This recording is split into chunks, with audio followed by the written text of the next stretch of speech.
नमस्कार, मैं पल्लवी छेलावड़ा, आपकी vastu feng shui consultant. Vastu feng shui के एक और नए लाइव एपिसोड में आप सभी का स्वागत है। आज का हमारा टॉपिक है वो बहुत ही इंटरेस्टिंग है, काल सर्प योग एंड वास्तु शास्त्र। काल सर्प योग जो है वो बहुत ही अलग अलग तरह के, जितने भी लोगों को एस्ट्रोलॉजी की जानकारी है, जिनको एस्ट्रोलॉजी के बारे में, अपने बारे में जो भी चीज़ें पता है, काल सर्प योग बहुत ही फेमस दोष बोल सकते हो। फेमस काल सर्प दोष के बारे में ज़्यादातर लोगों को उसकी जानकारी है, लेकिन इम्पोर्टेंट ये होता है कि सही जानकारी इसमें से कितनी है। हम सुनी सुनाई बातें, बहुत सारे लोग अलग अलग तरह के एस्ट्रोलॉजर के साथ बात करते हैं। तो काल सर्प योग जो होता है वो कुंडली का एक ऐसा दोष है जो मेजोरिटी लोगों के साथ होता है, यानी कि उनकी कुंडली में कुछ ऐसे दोष है जो आमतौर पे देखे जाते हैं। उसमें से वन ऑफ द काल सर्प दोष एक ऐसा दोष है जो ज्यादातर लोगों की कुंडली में देखा जाता है। काल सर्प दोष के अंदर कुछ ऐसी बातें हैं, उसका महत्व क्या है, उससे क्या नुकसान हो सकते हैं, उसके क्या उपाय है, और खास करके वास्तुशास्त्र और काल सर्प योग का क्या संबंध है। जैसे आपको अगर जानकारी है कि आपकी कुंडली में काल सर्प दोष बना हुआ है, तो आपको अपने घर सिलेक्शन से पहले किन बातों का ख्याल रखना चाहिए, कार सिलेक्शन के लिए किन बातों का ध्यान रखना चाहिए, क्या क्या कलर्स को अवॉइड करना चाहिए, वही बहुत ज़्यादा इंपॉर्टेंट इन्फॉर्मेशन लेकर, काफ़ी ज़्यादा जानकारी लेकर हम आपके साथ आज के प्रोग्राम में डिस्कस करने वाले हैं। साथ ही आपके अपने कोई क्वेश्चन आंसर हो तो उसका भी जवाब देंगे। काल सर्प योग के बारे में और ज़्यादा इन्फॉर्मेशन के लिए आपको हमारा जो YouTube का 1:30 वाला, आज ही के दिन का ईस्टर्न टाइम के अनुसार 1:30 का YouTube शो था, वो भी देखना पड़ेगा, क्योंकि वहाँ पे ये पार्ट 1 के अंदर हमने काफ़ी जानकारी कवर की है और उसी के फॉलोअप में कुछ रेमेडियल चीज़ें, कुछ रेक्टिफिकेशन की चीज़ें हम फेसबुक के शो में डिस्कस करने वाले हैं। आगे बढ़ने से पहले मैं आपको कुछ और ज़्यादा इन्फॉर्मेशन, थोड़ी सी जानकारी दे देती हूँ जो काल सर्प के साथ जुड़ी हुई बहुत इम्पोर्टेंट बातें हैं, जिसको समझ के ये प्रोग्राम के आगे चलती हुई डिस्कशन, आगे चलती हुई बातों को समझना आपके लिए आसान हो जाएगा।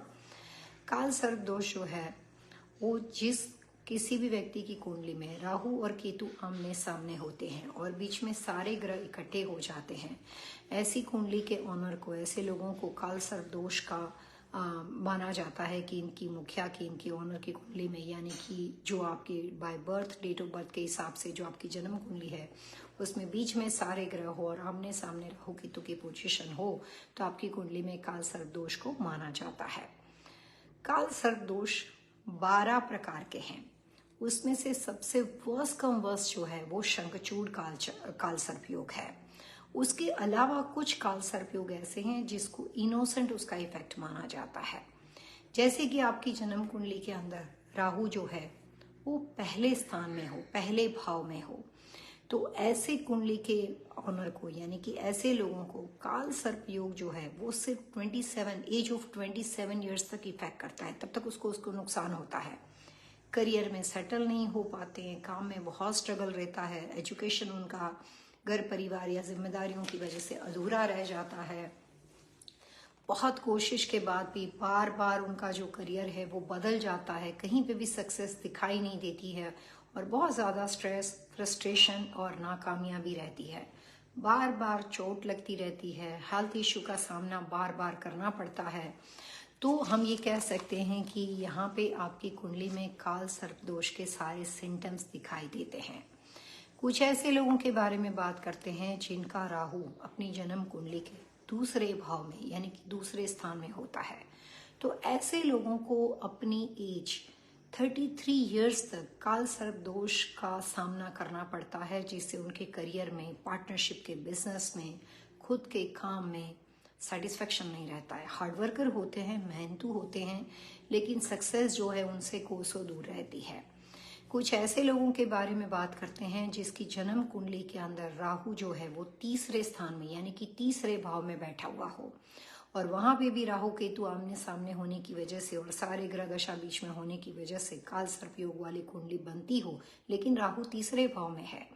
तो उस कंडीशन में ऐसे कुंडली के ओनर को, यानी कि ऐसे कुंडली धारक को अपनी लाइफ के एज ऑफ 33 से 37 तक का पीरियड जो होता है वो बहुत ज़्यादा स्ट्रगल वाला होता है, बहुत विडंबना होती है, बहुत ज़्यादा कठिनाई का सामना करना पड़ता है।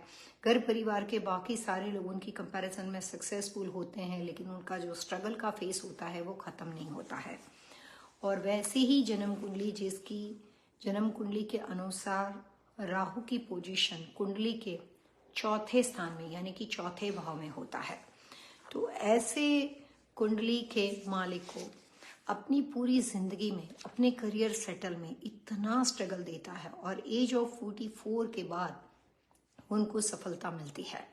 जितने भी काल सर्प योग के अलग अलग प्रकार है, उसमें से जो पहले भाव में राहु, दूसरे भाव में राहु, तीसरे भाव में राहु और चौथे भाव में राहु, और वहाँ पे कुंडली के धारक को काल सर्प योग बनता हो, तो ऐसे तमाम लोगों को एक एज तक स्ट्रगल होता है, लेकिन उसके बाद ट्रेमेंडस सक्सेस मिलती है, जिसके हमने कुछ एग्जाम्पल भी पहले यूट्यूब के प्रोग्राम में दिए हुए थे, जहाँ की बहुत ही जाने पहचाने लोग। सबसे पहले दुनिया के इतने बड़े इंडस्ट्रियलिस्ट धीरूभाई अंबानी, आशा भोसले, फेमस तमिल का स्टार लाइक रजनीकांत, चिरंजीव, जवाहरलाल नेहरू, काफ़ी ऐसे नाम है जिसका मैं आपको एग्जाम्पल दे सकती हूँ जिनकी जन्म कुंडली में काल सर्प योग था। सचिन तेंदुलकर, जिनकी जन्म कुंडली में काल सर्प योग था, लेकिन उन्होंने बहुत ही ज़्यादा सेल्फ कॉन्फिडेंस के साथ बार बार कामयाबी बनने के बाद अपनी हिम्मत बनाए रखनी, अपना सेल्फ कॉन्फिडेंस बनाए रखा और सारा इतना ज़्यादा स्ट्रगल करके उन्होंने अपना एक जगह बनाई, अपनी एक पहचान बनाई, और आज सब हम इन लोगों के नाम को जानते हैं। लेकिन सभी की अगर आप ऑटोबायोग्राफी पढ़ोगे तो उन्होंने आम आदमी से स्ट्रगल ज़्यादा किया है। उनको अपनी पास्ट के अंदर उनकी अपनी जो भी पुरानी जो उन्होंने मेहनत की है, जो भी उन्होंने स्ट्रगल किया है, उसमें वो सारे सेल्फ मेड रहे हैं। उन्होंने अपने हिसाब से अपना करियर चूज किया है, खुद बहुत ज़्यादा मेहनत की है और अपने हिसाब से अपना नाम बनाया। तो सेल्फ मेड है, स्ट्रगल ज़्यादा थी, लेकिन वो सक्सेसफुल हुए। ऐसी तकदीर, ऐसी कामयाबी सिर्फ कुछ लोगों को मिली, जिसकी कुंडली में काल सर्प योग होने के बावजूद भी उन्होंने कुछ अचीव किया। कुछ ऐसे लोगों के बारे में बात करते हैं जो 12 प्रकार के काल सर्प योग में से ऐसे लोग हैं जिनकी जन्म कुंडली में जीवन पर्यंत काल सर्प दोष खत्म ही नहीं होता है। यानी कि एक एज के बाद, एज 27 भी निकल गई, 33 भी निकल गई, 37 भी निकल गई और 42 भी निकल गई, लेकिन उनकी जो स्ट्रगल है वो कभी खत्म नहीं हुई। ऐसे लोगों के बारे में बात करते हैं कि वास्तुशास्त्र ऐसे लोगों को क्या हेल्प कर सकता है। जैसे मैंने पहले कहा कि काल सर्प दोष के लिए रेमेडी के तौर पे 3-4 अलग अलग बातें बहुत ही प्रचलित है। पहली बात यह है कि काल सर्प दोष जिसको होता है वो लोगों को बार बार चोट लगती है, बार बार उनके हेल्थ इश्यू हो जाते हैं, करियर में वो कभी सेटल नहीं हो पाते, पढ़ाई जो होती है वो एक या दूसरे रीजन की वजह से अधूरी रह जाती है, उनको अपनी मैरिज लाइफ यानी कि शादीशुदा लाइफ में भी बहुत ज़्यादा कॉम्प्लिकेशन होते हैं, शादी बहुत ही लेट होती है, बच्चे अगर होते हैं तो वो भी बहुत लेट होते हैं और उसके लिए उनको काफ़ी परेशानियां होती है। क्योंकि अगर पति हो या पत्नी हो, लेकिन अगर पति की कुंडली में काल सर्प दोष होता है तो भी वाइफ को बार बार मिसकैरेज होना, कंसीव करने में प्रॉब्लम होना, बच्चों के लिए उनको और ज़्यादा मेडिकल या बहुत सारे लोगों की हेल्प लेनी पड़ती है। इस तरह की समस्या से परेशान होती है फैमिली और इस तरह के दोष उनकी कुंडली में दिखाई देते हैं। रुचि जी हमारे साथ जुड़े हैं। रुचि जी नमस्कार, आप यहाँ पे अपनी डेट ऑफ बर्थ के साथ जुड़े हो। जय श्री कृष्ण। और मैं आपके क्वेश्चंस को लेना चाहूंगी और साथ में हमारा जो काल सर्प दोष के बारे में आज का प्रोग्राम है उसके बारे में भी मैं आपको जानकारी देती जाऊंगी। आपने वास्तुशास्त्र के बारे में ये सुना है कि अगर हम वास्तु के हिसाब से घर बनाते हैं तो हम अपनी डेट ऑफ बर्थ से, यानी कि हमारा जो सर्व निर्मित भाग्य है, जो हमारा हेवन लक है, जो हमारी जन्म कुंडली या टेवा है, उसके दोष का निवारण भी कर सकते हैं। इसलिए कर सकते हैं क्योंकि जमीन की सही सिलेक्शन, आसपास का सही रखरखाव, आपकी डेट ऑफ बर्थ से हुए कोई भी तरह के आपके जो जन्म कुंडली के दोष है उसका जो नुकसान है वो मिनिमाइज करने की कैपेसिटी रखते हैं आपके घर का वास्तु। ये सही बात आपके बिजनेस के लिए भी होती है। काल सर्प दोष में सबसे बड़ी परेशानी यह है कि आदमी अपना करियर कभी भी सेट नहीं कर पाता, वो अपने आप को स्टेबल नहीं कर पाता। हमने अपने आसपास दोस्त, परिवार, फैमिली में काफ़ी ऐसे लोग देते हैं, कभी ये बिजनेस करेंगे, कभी वो बिजनेस करेंगे, कभी इसको बंद कर देंगे, कभी दूसरे को शुरू करेंगे, बहुत सारी बातें करेंगे, मुझे ये भी करना है, वो भी करना है, ये भी करना है। लेकिन कोई ऐसा सेट एक बिजनेस नहीं होता है जहाँ पे वो अपना फ्यूचर बना सके। एक ऐसा सब्जेक्ट नहीं होता है जो उनकी पहचान बन जाए कि आप गैस स्टेशन के ओनर हो और सक्सेसफुल हो, आप होटेलियर हो और सक्सेसफुल हो, आप लीगल स्टोर के मालिक और आप सक्सेसफुल हो, डॉक्टर हो, लॉयर हो, आईटी कंसल्टेंट हो। उनकी एक पहचान नहीं बनती है, बट उनके सब्जेक्ट जो है वो बार बार बदल जाते हैं, पार्टनर भी बार बार बदल जाते हैं, लेकिन कोई पहचान नहीं बनती है। यहाँ पे हम अपने साथ पहले रुचि जी का सवाल लेते हैं, फिर हम अपने प्रोग्राम में आगे बढ़ेंगे। इन्होंने यहाँ पे एक डेट ऑफ बर्थ दी है 18/7/1982, टाइम ऑफ बर्थ दिया है 12:15 और शायद प्लेस ऑफ बर्थ भी यहाँ पे दी गई है। और क्वेश्चन इनका है बिजनेस कर सकते हैं राजस्थान। ओके, सो रुचि, मेरे को लगता है ये क्वेश्चन आपने अपने खुद के लिए पूछा है, देख लेते हैं।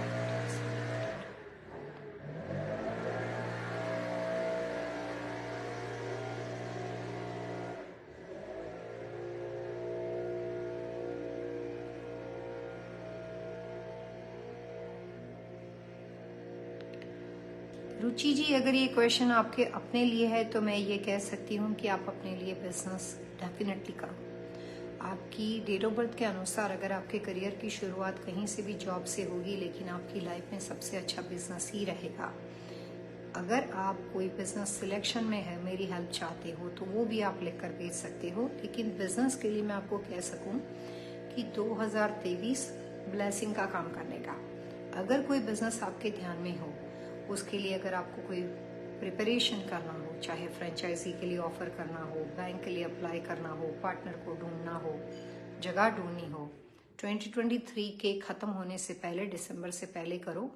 ये साल आपके लिए काफी अच्छा है, तो बिजनेस में आपकी हेल्प करेगा। काफी बार ऐसा होता है कि हमारी जन्म कुंडली के अनुसार हमारे पास बिजनेस के ग्रह होते हैं, बिजनेस के योग होते हैं, लेकिन हमारा जो होता है, जिसकी शुरुआत होती है, वो गलत पीरियड में होती है और जिसकी वजह से हम इसमें सक्सेसफुल नहीं हो पाते हैं। लेकिन रुचि के लिए मैं ये कहना चाहूंगी, टाइम इज फेवरेबल, ये टाइम उनके लिए लकी है, सही है। तो अगर आप अपने बिजनेस की शुरुआत रहेगा और उसका आप पूरा फायदा उठा सकते हो। तो रुचि, अगर आपको कोई सब्जेक्ट सिलेक्शन में हेल्प चाहिए तो आप कह सकते हो। आपकी डेट ऑफ बर्थ के अनुसार कुछ ऐसी बातें हैं, अगर हो सके तो कोशिश करना कि फ्रेंचाइजी बिजनेस हो, अरोमा या खुशबू वाला बिजनेस हो, मेटल इंडस्ट्री के साथ जुड़ी हुई कोई बात हो, कंसल्टेंसी यानी कि सर्विस इंडस्ट्री के साथ बात हो, तो उसमें आप काफ़ी अच्छी तरीके से सक्सेसफुल हो सकते हो। और भी हमारे साथ कुछ लोग जुड़े हैं, हर्षाली कौर जुड़े हैं और हीरल हमारे साथ जुड़े हैं। वो सभी का वास्तु लिविंग के आज के प्रोग्राम में स्वागत है। और हम अपने सब्जेक्ट में बात कर रहे हैं आज के टॉपिक में काल सर्प दोष एंड वास्तुशास्त्र। सो काल सर्प दोष जो है, जिसकी वजह से आप पैदा हुए थे, तो उस वक्त आपकी कुंडली में राहु और केतु आमने सामने था और बीच में आपके सारे शुभ ग्रह यानी कि बाकी के जितने भी ग्रह थे, गुरु, मून, नेपच्यून, जितने भी ग्रह है, बुध, सब अगर कुंडली के बीच में होते और राहु और केतु आमने सामने होता है, तो ऐसे कुंडली के धारक को काल सर्प दोष माना जाता है। काल सर्प दोष 12 प्रकार के होते हैं। अलग अलग तरह के काल सर्प दोष का अलग अलग तरह का निवारण होता है। आमतौर पे काल सर्प दोष का निवारण जो होता है वो 12 ज्योतिर्लिंग शंकर के जहाँ पे है, हिंदू वेद ग्रंथ के अनुसार शिव जी का जो मंदिर है उसके जो 12 ज्योतिर्लिंग है, वहां पे अगर जाके नदी के किनारे काल सर्प दोष की विधि अमावस्या, नो मुंडे या ग्रहण यानी कि जो एक्लिप्स होते हैं, उस दिन अगर आप जाके करते हो तो आपको वहां पे फायदा होता है। ग्रहण का, एक्लिप्स का बहुत बड़ा फायदा है। और साथ में काल सर्प दोष में ये भी देखा जाता है कि शनिवार यानी कि शनिचर और अमावस्या, no Monday, Tuesday and no Monday काफी अच्छा माना जाता है। तो उन तीनों में जाकर आप किसी भी जगह पे जहाँ पे 12 ज्योतिर्लिंग का जो भी अलग अलग तरह की जगह है, वहां पे अगर नदी किनारे जाके काल सर्प दोष की विधि करते हो तो उसका आप पूरा लाभ उठा सकते हो। उससे आपका दोष है वो बहुत हद तक कम हो जाता है, उसका निवारण किया जाता है। काल सर्प दोष के बारे में मैं अपनी प्रैक्टिस और अनुभव के अनुसार आपके साथ एक अपना ओपिनियन शेयर करना चाहती हूँ। मंदिर के अंदर इसकी पूजा नहीं की जाती। आप अपने घर में बैठ के काल सर्प दोष का निवारण नहीं कर सकते, उसको वेद ग्रंथ मान्यता नहीं देते हैं। साथ ही काल सर्प दोष के लिए अगर आपके पास दोष जो 12 प्रकार में से अलग अलग तरह के कुछ गहरे दोष है, तक्षक दोष है, शंखचूड़ दोष है, तो कुछ ऐसे दोष हो जो आपको पूरे जीवन पर्यंत परेशान करने वाले हो, तो उस कंडीशन में सिर्फ पूजा अर्चना नहीं की जाती। काल सर्प दोष का निवारण करने के बाद आप अपनी जन्म कुंडली के बाकी की ग्रह दशा के पोजीशन को समझ के कैट आई को पहन सकते हो, गोमेद को पहन सकते हो, और उसको सिल्वर में पहना जाता है। गोमेद और कैट आई को सिल्वर में पहना जाता है, रिंग के फॉर्म में पहनना पड़ेगा, आप पेंडन उसका बना के नहीं पहन सकते हो। काल सर्प दोष के निवारण के लिए हिंदू रिलीजन के अनुसार 8 मुखी रुद्राक्ष, 9 मुखी रुद्राक्ष एंड 11 मुखी रुद्राक्ष। हम सब जानते हैं कि रुद्राक्ष में अलग अलग तरह के मुख होते हैं, तो 8, 9 और 11 मुखी रुद्राक्ष को भी निवारण के तौर पे पहना जाता है। तीनों मिला के नहीं पहनने हैं, सिर्फ कोई एक रुद्राक्ष पहनना है। या एज ऑफ 55 से बड़ी उम्र के आप हो तो 11 मुखी रुद्राक्ष मैं सजेस्ट करूंगी। एज ऑफ 25 से आप बड़े हो तो मैं आपको 9 मुखी रुद्राक्ष पहनने के लिए आपको सलाह दूंगी। और अगर आपकी उम्र लेस देन 25 एज है, फिर बच्चा पैदा होता है, वहां से एज ऑफ 25 तक कोई भी उम्र का बच्चा हो, 5 साल के बाद आप पहना सकते हो अप टू एज ऑफ 25। तो ऐसे लोगों को 8 मुखी रुद्राक्ष आपको पहनना चाहिए। बचपन से पता हो कि बच्चों की कुंडली में काल सर्प दोष है, तो उसकी पढ़ाई अधूरी ना रह जाए, उसके लिए आप उसको 8 मुखी रुद्राक्ष पहना सकते हो। ये रुद्राक्ष में उपाय के तौर पे, रेमेडी के तौर पे जो रुद्राक्ष होते हैं उसमें बहुत गोल्ड, बहुत सिल्वर की ज़रूरत नहीं होती है। सिंपल रुद्राक्ष पहनना है, आप धागे में डाल के भी पहन सकते हो। काफ़ी सारे लोग शौक या रुद्राक्ष को कई बार उपाय के तौर पे पहनते हैं, उसमें बहुत ज़्यादा गोल्ड डाल देते हैं, बहुत ज़्यादा सिल्वर डाल देते हैं। तो उपाय के तौर पे काल सर्प दोष में सबसे पहले तो रुद्राक्ष सिंपल धागे में पहनना चाहिए, या आप सिल्वर में पहन सकते हो। गोल्ड में इसका प्रयोग नहीं होता है, वो रेमेडियल तौर पे इसको नहीं माना जाएगा। ज़्यादातर कोई भी आप रिंग पहनते हो तो वहाँ पे आप सिल्वर का प्रयोग कर सकते हो, लेकिन रुद्राक्ष अगर हो सके तो धागे में पहनना चाहिए। इसके अलावा काफ़ी बार ऐसा होता है कि आपने बहुत ज़्यादा रुद्राक्ष की माला 56 उसमें अलग अलग रुद्राक्ष होते हैं वैसे माला पहनी है, और आपने उपाय के तौर पे रुद्राक्ष पहना है, तो वो दो उपाय आप नहीं कर सकते हो। अगर आप काल सर्प दोष के लिए रुद्राक्ष को निवारण के तौर पे पहनना चाहते हो तो वहाँ पे आपको सिर्फ और सिर्फ अकेला एक ही रुद्राक्ष पहनना है। वो विजिबल नहीं हो तो ज़्यादा अच्छा है। आप अपने अंदर भी आप अपने साथ रख सकते हो, अपने बॉडी के अंदर आप अपने दिखाई नहीं दे इस तरह से आप अपने पास पहन के उसका प्रयोग कर सकते हो, तब जाके उसका निवारण आपको 100% इफेक्ट देगा। अब मैं कुछ ऐसे लोगों के बारे में बात करती हूँ जिनको मालूम है कि मेरी कुंडली में काल सर्प दोष है, या माता पिता को मालूम है कि मेरे बच्चों की कुंडली में काल सर्प दोष है। तो वास्तु शास्त्र के अनुसार घर सिलेक्शन के लिए ऐसे लोगों को क्या बात ध्यान में रखनी चाहिए, बिजनेस सिलेक्शन में क्या बातें ध्यान में रखनी चाहिए, या फिर आपने घर ले लिया है, बिजनेस ले लिया है और आपको मालूम है कि मेरी कुंडली में काल सर्प दोष है, तो आपको अपने घर के डेकोरेशन में घर की कुछ दिशाओं के साथ क्या उपाय करने चाहिए ताकि आपके स्वर्ग निर्मित भाग्य, आपका टेवा, आपके हॉरोस्कोप, आपके जन्माक्षर में बने हुए काल सर्प दोष का कितना भी दुष्प्रभाव क्यों ना हो, लेकिन आप अपने घर के वास्तु शास्त्र से उसका नुकसान जो है वो रिड्यूस कर सकते हो, उसका नुकसान कम कर सकते हो, ताकि आपको उस घर में काल सर्प दोष का कोई नुकसान ना हो। तो पहले ऐसे लोगों के बारे में बात करते हैं जो अभी अभी घर सिलेक्शन में निकले हैं या बिजनेस के लिए ऑफिस सिलेक्ट करते हैं, रेंटल हो या खुद की हो। लेकिन काल सर्प दोष के अंदर जो लोग रेंटल प्रॉपर्टी में रहते हैं उसको मैं बता दूं कि उनकी ज़्यादातर लाइफ के अंदर रेंटल प्रॉपर्टी ज़्यादा ही रहती है कुछ एज तक, उसके बाद वो अपना घर बना पाते हैं। लेकिन रेंटल में वास्तुशास्त्र के नियम के अनुसार साउथ यानी दक्षिण दिशा, साउथ वेस्ट यानी नैऋत्य दिशा, नॉर्थ वेस्ट यानी वायव्य दिशा, ये 3 दिशाओं के फेसिंग घर, लॉट और प्रॉपर्टी सिलेक्शन को उनको अवॉइड करना चाहिए। साउथ यानी दक्षिण, साउथ वेस्ट यानी नैऋत्य दिशा एंड नॉर्थ वेस्ट यानी वायव्य दिशा। ये 3 दिशाओं की घर और ऑफिस को रेंटल या खुद का खरीदा हुआ अवॉइड करना चाहिए। मान लेते हैं कि आपने ले लिया है और बाद में आपको पता चला कि आपकी कुंडली में काल सर्प दोष है, तो ये 3 दिशाओं में घर में सबसे ज्यादा घर का मुखिया कहाँ बैठता है? मास्टर बेडरूम में, किचन में, फैमिली रूम में, या मेन डोर होता है जहां से आना जाना होता है। पूरा घर कितने भी स्क्वायर फीट का क्यों ना हो, 2500 स्क्वायर फीट का हो, 5000 का हो या 10,000 स्क्वायर फीट का हो, ज्यादातर आम आदमी अपनी लाइफ में घर के कुछ कॉर्नर्स को मैक्सिमम यूज करता है। गेस्ट रूम, घर के कुछ कॉर्नर्स ऐसे हैं, फॉर्मल लिविंग, फॉर्मल डाइनिंग, जिसका उपयोग comparative to all other corners कम होते हैं। तो अब हम इन लोगों के बारे में बात करते हैं जो घर बिजनेस ले चुके हैं। तो ऐसे तमाम लोगों को जिसकी जन्म कुंडली में काल सर्प दोष है, उसको वास्तुशास्त्र के निवारण के लिए उनको अपने घर में और बिजनेस में साउथ यानी दक्षिण दिशा में अपनी ऑफिस, अपना बेडरूम नहीं बनाना चाहिए। साउथ वेस्ट नैऋत्य दिशा में अपनी ऑफिस लोकेशन, अपना मास्टर बेडरूम नहीं बनाना चाहिए। आम तौर पे वास्तु में कहा जाता है कि साउथ वेस्ट में पति पत्नी का मास्टर बेडरूम होना चाहिए, लेकिन अगर आपकी कुंडली में काल सर्प दोष है तो आप साउथ वेस्ट का मास्टर बेडरूम अपने लिए यूज नहीं कर सकते हो। और नॉर्थ वेस्ट यानी वायव्य दिशा के अंदर वो अपनी ऑफिस या अपनी बिजनेस लोकेशन या अपने घर के अंदर होम ऑफिस हो या बिजनेस में जाके ऑफिस हो या अपने लिए मास्टर बेडरूम की रचना, या सबसे ज्यादा घर में जहाँ पे मैक्सिमम आपका उठना बैठना हो, तो वो नॉर्थ वेस्ट दिशा को आपको कंप्लीटली अवॉइड करनी चाहिए, ताकि आप अपने घर के सही वास्तु की डायरेक्शन और उसके लाभ से अपने काल सर्प दोष की नेगेटिव इफेक्ट को कम कर सकते हो। बहुत इंपॉर्टेंट कुछ और बातें आपके लिए जानने लायक है। काल सर्प दोष जिसकी कुंडली में होता है उसको बार बार एक्सीडेंट का सामना करना पड़ता है, उसको बार बार छोटी मोटी चोट लगती है। बच्चा छोटा होता है तो बार बार गिरना लगना बना रहता है।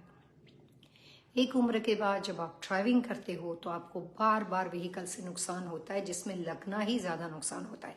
सिर्फ फाइनेंशियली बात नहीं है कि आपको व्हीकल से नुकसान हो, लेकिन चोट लगती है बार बार। लाइफ टू डेथ सिचुएशन नहीं है, लेकिन चोट बहुत बार बार, इंजरी बहुत बार बार होती है। अगर आप ऐसे घर के बारे में बात करते हो जिसमें पति की भी कुंडली में काल सर्प दोष है और पत्नी की भी कुंडली में काल सर्प दोष है, तो उस कंडीशन में अगर आपने अपनी गलती से घर का सिलेक्शन साउथ, साउथ वेस्ट और नॉर्थ वेस्ट का किया हुआ है, तो वहां पे जाके आपको काल सर्प दोष के बहुत ज्यादा बुरे प्रभाव होते हैं और उस घर में आपको इतनी सीरियस हेल्थ इश्यू हो जाती है कि हस्बैंड या वाइफ दोनों में से एक आदमी हमेशा के लिए लाइफ टाइम अपने घर के अंदर इंजरी की वजह से, हेल्थ इश्यू की वजह से हमेशा के लिए पार्टनर जो होता है वो सक्सेसफुल मैरिज लाइफ नहीं जी पाता है और वो हेल्थ की वजह से एक पार्टनर को सफ़र करना पड़ता है और दूसरे पार्टनर की हेल्थ इश्यू बहुत ज़्यादा सीवियर हो जाता है और वो बेड पे चला जाता है। तो अगर आपकी कुंडली में पति पत्नी दोनों को काल सर्प दोष है तो उस कंडीशन में तो ये बात और ज़्यादा इम्पोर्टेंट हो जाती है कि आप south, south west and north west corners को inside the house, inside the business avoid करो, या उस facing property, lot, investment property को अवॉइड किया जाए और उसको ना लिया जाए। ये बात आपके लिए बहुत ज़रूरी है। काल सर्प दोष जिसकी कुंडली में है उन लोगों के लिए मैं एक सिंपल इजी वास्तु टिप्स देना चाहूंगी कि आपको ये जानना चाहिए कि काल सर्प दोष होता कैसे है।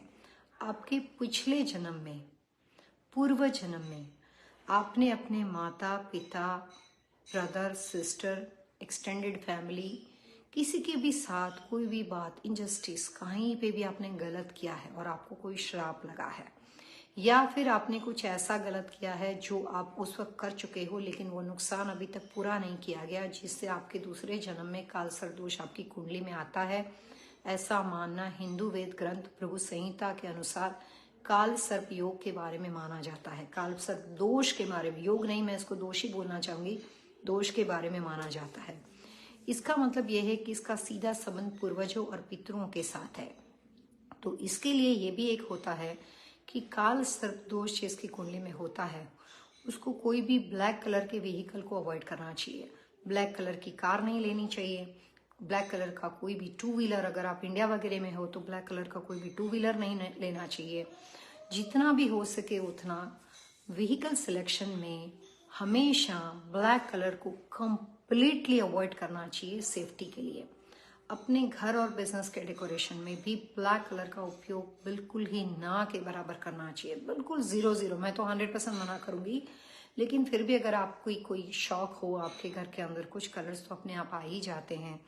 जैसे कई बार अगर आपने कोई फर्नीचर खरीदा तो उसका जो नीचे का बेस होता है, उसके लेग्स होते हैं, उसमें कुछ ब्लैक कलर्स की चीज़ें उसके सपोर्ट के लिए है, उसको बेस को कवर करने के लिए है, उसका स्टैंड वगैरह है, तो कुछ परसेंटेज आ ही जाएगा। तो जो आप अवॉइड नहीं कर सकते उसको छोड़ दो, लेकिन खुद के सिलेक्शन में ब्लैक कलर इंटीरियर डेकोरेशन के अंदर, ब्लैक कलर फर्नीचर सिलेक्शन के अंदर, ब्लैक कलर आप अपने घर के होम डेकोर के अंदर, फ्लोर डेकोर, वॉल डेकोर और फैब्रिक डेकोर, कर्टन वगैरह के अंदर कंप्लीटली अवॉइड करनी चाहिए। कोशिश करनी चाहिए कि ये कलर्स का आप उपयोग ना करें। साथ ही जिन लोगों की जन्म कुंडली में काल सर्प दोष होते हैं उनको हमेशा अपने घर के, मैं आपको दुआ और दवा दोनों बताती हूँ, उनको अपने घर में एवरीडे शाम के टाइम पे पितरों का दिया करना चाहिए और अपने घर में एंसेस्टर के पिक्चर्स को नहीं लगाना चाहिए। आई एम सॉरी टू से, लेकिन जिन लोगों की कुंडली में काल सर्प दोष होते हैं उनको अपने घर में एंसेस्टर की पिक्चर्स नहीं लगानी चाहिए। काल सर्प दोष वाली कुंडली के लोगों को आसानी से कोई भी व्यक्ति, क्योंकि उनको जलस लोग ज्यादा मिलते हैं, आसानी से कोई भी व्यक्ति उनके ऊपर जादू टोना ब्लैक मैजिक कर सकता है। ऐसे कुंडली वाले लोगों के ऊपर जब कभी कोई दूसरा आदमी ब्लैक मैजिक करता है या उनका एनिमी उनके लिए कोई गलत चीज करता है तो ऐसे लोगों को उसका नुकसान इमीडिएट हो जाता है, बहुत गहरा हो जाता है। वैसे भी काल सर्प दोष की कुंडली के लोगों के पास बहुत ही कम दोस्त होते हैं जिसको आप रियल रिलेशनशिप बोल सको। फेक रिलेशनशिप ज्यादा होते हैं, अपने कह सके वैसे दोस्त होते हैं वो बहुत ही कम होते हैं। तो ऐसे लोगों को अपनी बात, अपनी कॉन्फिडेंशियल इंफॉर्मेशन सोच समझ के शेयर करनी चाहिए। ज्यादातर लोगों को अपनी बात, जहाँ पे आपको 100% कोई एक्सपीरियंस ना हो, ब्लाइंड फेथ ना हो और बहुत ही नियर डियर ना हो, तो वहाँ पे अपनी बात नहीं बतानी चाहिए। हो सके तो अपनी बातें कॉन्फिडेंशियल रखनी चाहिए, बहुत सारे लोगों से शेयर नहीं करनी चाहिए। काल सर्प दोष वाले लोगों के लिए एक और टिप्स मैं देना चाहूँगी कि पार्टनरशिप हो सके तो अवॉइड करनी चाहिए। उसमें खास करके फैमिली पार्टनरशिप, ससुर के साथ, ब्रदर के साथ, सिस्टर के साथ, सिबलिंग के साथ, एक्सटेंडेड फैमिली के साथ नहीं करनी चाहिए। वहाँ पे प्रॉब्लम्स होना ही होना है।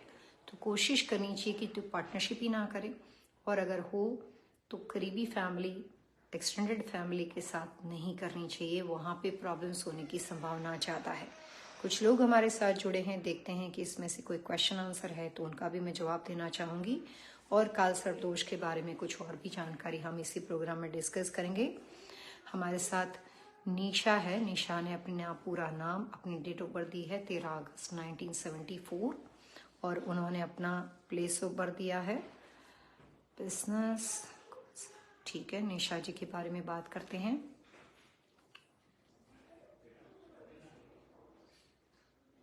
9:45 PM ग्वालियर में निशा पैदा हुई है।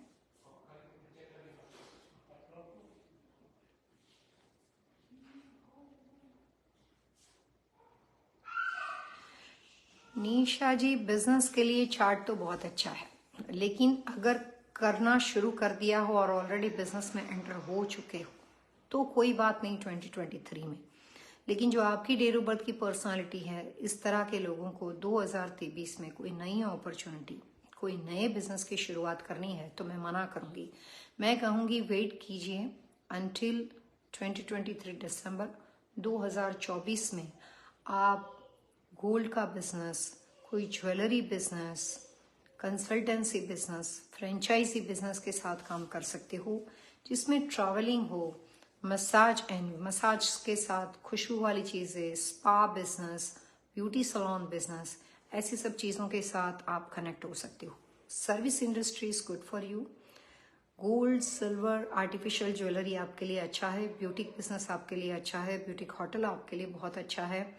आपकी डेट ऑफ बर्थ के अनुसार कुछ एज तक आपके जो बिजनेस की जो डेट ऑफ बर्थ और जो कॉम्बिनेशन है उसके अनुसार कुछ हद तक लाइफ बहुत ही नॉर्मल इंसानों की तरह रहेगी, जैसे हम आम आदमी के साथ मेहनत करना, कमाना, खाना पीना, ब्ला ब्ला।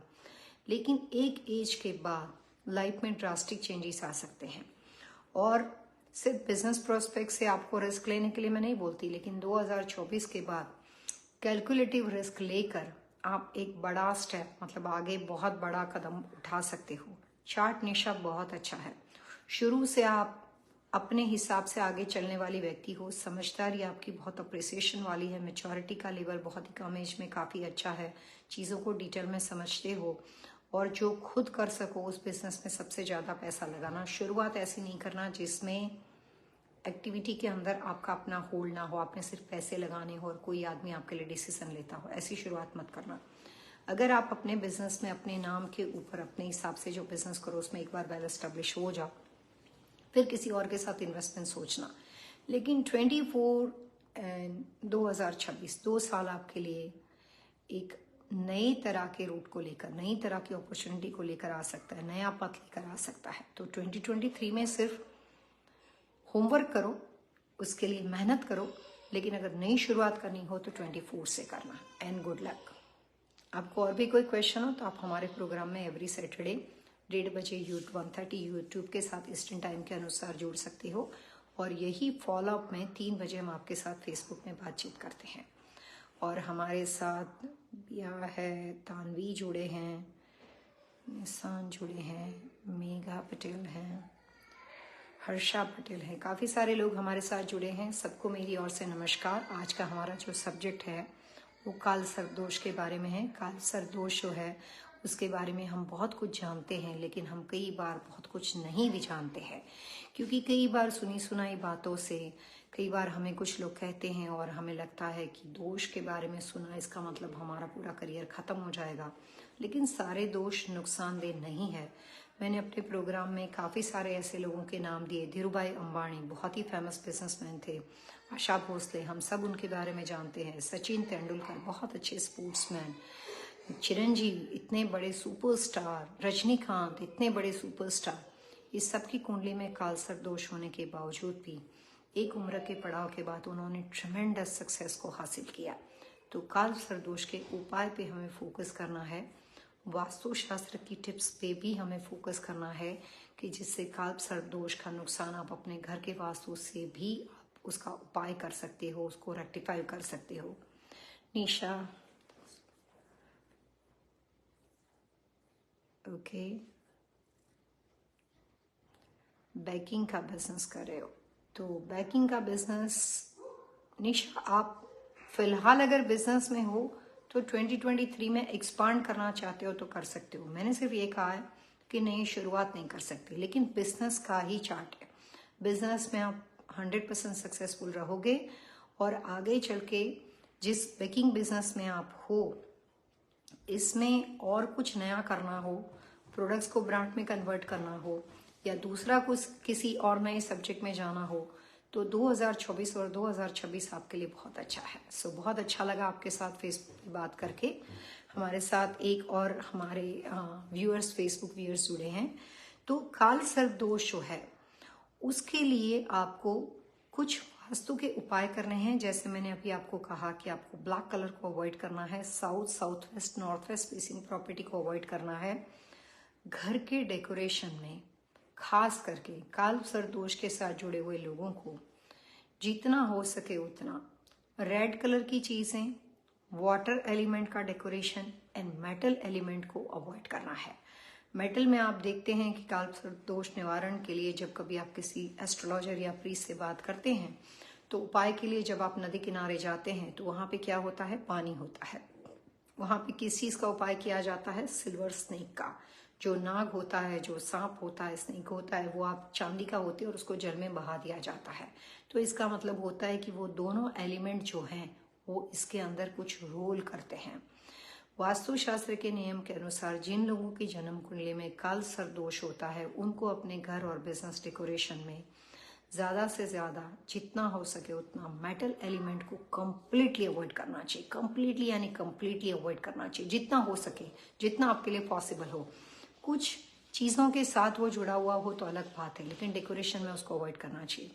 वाटर एलिमेंट को कंप्लीटली अवॉइड करना चाहिए ताकि उस घर में रहने वाले घर के मुखिया पे काल सर्प दोष वाली कुंडली होने के बावजूद भी उसका नुकसान कम हो। और फायदेमंद एलिमेंट क्या है? क्ले, मिट्टी की बनी हुई चीजों का प्रयोग मैक्सिमम घर में करना चाहिए, अपने आसपास, मास्टर बेडरूम के रख रखाव में, फैमिली रूम के आसपास रख रखाव में, किचन व्यवस्था में, घर में जैसे ही एंटर करते हो डोर के आसपास, main door, kitchen, family room, master bedroom, जहाँ पे घर का ऑनर का सबसे ज्यादा उठना बैठना होता है, क्ले का प्रयोग सबसे ज्यादा करना चाहिए। आज के प्रोग्राम को और ज्यादा समझने के लिए आप हमारा 130 का यूट्यूब चैनल पे जाके काल सर्प दोष का पार्ट 1 वाला प्रोग्राम देख सकते हो। यहाँ पे फेसबुक पे पार्ट 2 के बारे में हम आपको बता रहे हैं, काल सर्प दोष कैसे होता है, किस तरह की कुंडली के लोगों को कैसे नुकसान होते हैं, उसके उपाय कैसे किए जाते हैं और वास्तुशास्त्र में इसमें आपकी क्या सहायता होती है, उसके बारे में हम बात कर रहे थे। काल्प सर्प दोष के लिए एक और बात बहुत ही प्रचलित है कि जिसकी कुंडली में होता है, अगर उन्होंने गोमेद पहना है या कैट आई पहनी है, उसके बावजूद भी उनको अन्न का दान यानी कि फूड डोनेशन जितनी हो सके उतने ज़्यादा लोगों को आपको खाना खिलाना चाहिए। बहुत सारे एनजीओ चलते हैं, बहुत सारे इंस्टीट्यूशन चलते हैं, जहाँ पे आपका मन करे, जहाँ पे आप सही समझते हो, आप जहाँ पे जो लोगों के अन्नदान चलते हैं वहाँ पे आप अपना पैसा दे सकते हो, या अपने घर में खाना बना के अपने आसपास के लोगों को, या जितना भी आपके लिए पॉसिबल हो, या जो लोग ऑलरेडी इस तरह से फूड का दान करते हैं वहाँ पे आप अपना फाइनेंशियल कंट्रीब्यूशन देकर अपना काल सर्प दोष का निवारण कर सकते हो। एवरी डे आप अपनी इनकम में से कुछ हिस्सा जो आप अपनी फैमिली के लिए निकालते हो, ठीक वैसे ही आपको कुछ हिस्सा काल्प सर्प दोष के लिए अलग से निकालना है, जो आप अफोर्ड कर सको। आप $1 निकाल सकते हो, आप $10 निकाल सकते हो, जो आप अफोर्ड कर सको, बट एवरी मंथ आपको वो पैसा वहाँ पे इकट्ठा करना है, निकालना है अपने पिकी बैंक में, और वो पैसे का प्रयोग जितना हो सके उतना फूड डोनेशन में करना है। जिस किसी को भी करो आपकी इच्छा के अनुसार, लेकिन अगर आप एवरी मंथ अपने हिसाब में काल्प सर्प दोष के निवारण करने के बावजूद भी अगर फूड दान देते हो यानी अन्न दान देते हो, तो हिंदू धर्म के अनुसार काल सर्प दोष का बुरा प्रभाव आपके ऊपर नहीं होता है और उसका नुकसान खत्म हो जाता है। बहुत इंटरेस्टिंग बातें हैं जो वास्तु और ज्योतिष शास्त्र एक दूसरे के साथ कैसे लिंक करते हैं। आपके अपने ग्रहों के हिसाब से जो बुरे कर्म होते हैं, बुरे ग्रह होते हैं, उसके जो अशुभ फल है वो आप अपने घर के वास्तु से उसका निवारण कैसे कर सकते हो, वो तमाम बातों को लेकर हम एवरी सैटरडे 1:30 यूट्यूब पे और 3 बजे फेसबुक पे लाइव शो पिछले कुछ महीनों से कर रहे हैं। आप हमारे साथ डेफिनेटली जुड़िए। एवरी वीक नए नए सब्जेक्ट होते हैं, और आपके अपने बारे में कुछ क्वेश्चन पूछना हो तो आपको अपना नाम, date of birth, time of birth, place of birth along with your question हमें इसी लाइव शो में पूछना है। आपके सवालों के जवाब देने का सिलसिला भी इस प्रोग्राम में दिया जाता है। मेरा बेटा का काल सर्प दोष है, उसके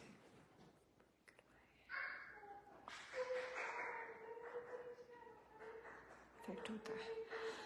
निशा, काल सर्प दोष जो होते हैं वो 12 प्रकार के होते हैं। जब पति पत्नी बच्चे सब फैमिली साथ में होते हैं, तो जब मेरे पास कोई आता है तो मैं देखती हूँ कि सभी लोगों का कॉम्बिनेशन देखकर पहले ये डिसाइड करते हैं कि कुन लोगों की डेट ऑफ बर्थ के हिसाब से काल दोष योग, अपने परिवार के हिसाब से किसी की कुंडली में बेटा बेटी का हो तो भी अपने आप उसका उपाय कैसे किया जाता है, क्योंकि आसपास की फैमिली मेंबर के कॉम्बिनेशन भी इफेक्ट करता है। अगर हमें लगता है कि बहुत ज़्यादा गहरा काल सर्प दोष है तो फिर हम अपने घर के जो साज सजावट, घर की दिशा सिलेक्शन के हिसाब से करते हैं। अगर आपकी बेटी की कुंडली में काल सर्प दोष है तो ये बात मैं ज़रूर कहना चाहूँगी कि आप उसका बेडरूम साउथ, साउथ वेस्ट और नॉर्थ वेस्ट में ना रखें। उसकी स्लीपिंग पोजीशन गलती से भी साउथ टू नॉर्थ ना रखें। स्लीपिंग पोजीशन उसकी होनी चाहिए सिर्फ और सिर्फ ईस्ट टू वेस्ट। ये बात को ध्यान में रखना पड़ेगा। कमरे का selection south, south waste, north west में ना हो, और ईस्ट टू वेस्ट आप उसको सुला सकते हो। और हो सके तो कोशिश करनी चाहिए, जिस एज पे अभी आपने यहाँ पे उसकी अगर आप डिटेल कोई ज़्यादा फ्यूचर में दूसरे किसी प्रोग्राम में आप दोगे तो मैं आपको और ज़्यादा उपाय बताऊंगी, लेकिन ब्लैक कलर की चीज़ों से उसको दूर रखना है।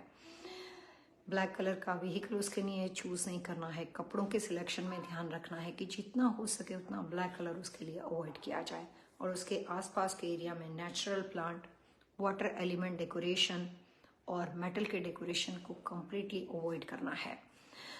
हो सके तो नेक्स्ट हमारे प्रोग्राम में आप अपने बेटे की, अगर आपको लगता है कि आप ऐसे हमारे साथ लाइव शो में बात करना चाहते हो तो इन्फॉर्मेशन शेयर कर सकते हो। मैं उसकी पर्टिकुलर डेट ऑफ बर्थ को देखकर आप उनके लिए कुछ वास्तु के टिप्स और उपाय बताने की कोशिश करूंगी। और एस्ट्रोलॉजी के हिसाब से अगर वो 25 साल से छोटे हैं तो आप उनको 8 मुखी रुद्राक्ष पहना सकते हो, जो सिर्फ धागे में डाल के पहनाना है, जो काल सर्प दोष का निवारण करता है। और अमावस्या के दिन या जो एक्लिप्स ग्रहण का दिन होता है, अमावस्या शनिचर को ही होनी चाहिए, सैटरडे एंड अमावस्या ट्यूसडे और अमावस्या होती है।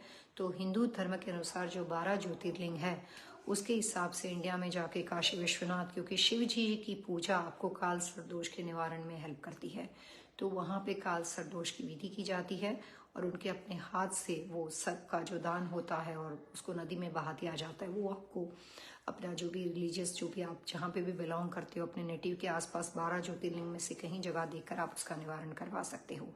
लेकिन इतना करने के बावजूद भी उनको अपने डेली लाइफ में कुछ चीज़ों को ध्यान में रखना पड़ेगा। जैसे मैंने कहा कि आपको ब्लैक कलर अवॉइड करना चाहिए, मेटल की चीज़ों को अवॉइड करना चाहिए और कुछ डायरेक्शन को लाइफ टाइम अवॉइड किया जाता है। आज के प्रोग्राम में इतना ही। आप किसी और टॉपिक के बारे में जानना चाहते हो तो आप हमें ईमेल कर सकते हो 123vastu@gmail.com पे।